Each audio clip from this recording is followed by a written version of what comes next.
குழம்புக்கு ஓகேவா, அதாவது லைட்டாக தான் வைக்கிறாங்க, தோசைக்கு தொட்டுக்கிறதுக்காக தான். இத்தினோண்டு தேங்காய், ஒரு 3 தேங்காய், கொஞ்சோண்டு புளி, இங்கே பார்த்தீங்கன்னா பெரிய வெங்காயம் ஒரு வெங்காயம் கட் பண்ணி வச்சுருக்காங்க, அதையும் போட்டு நல்லா அரைச்சிக்க வேண்டியதான். அரைச்சிட்டா அரைச்சி வச்சுக்கிற வெங்காயத்தை நல்லா நைஸாக அரைச்சிக்கணும்.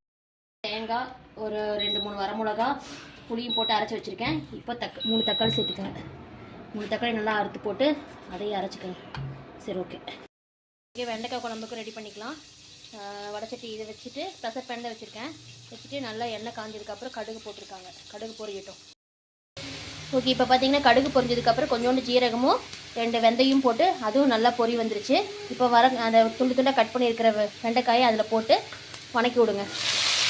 வணக்கிட்டு இப்போ பார்த்தீங்கன்னா வெண்டைக்காய் போட்டு நல்லா வதங்கிடுச்சு. இப்போ நம்ம தேவையான உப்பு சேர்த்துட்டு இப்போ நம்ம அரைச்ச சாந்து போட்டுக்கலாம். வெங்காயம் தக்காளியெல்லாம் போட்டு அரைச்சோம் இல்லைங்களா, அதுதான்.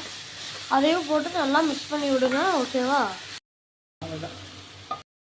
இப்போ பார்த்தீங்கன்னா கொஞ்சம் மிளகாத்தூள் போட்டு நல்லா மிக்ஸ் பண்ணி விடுங்க. ஓகேங்களா?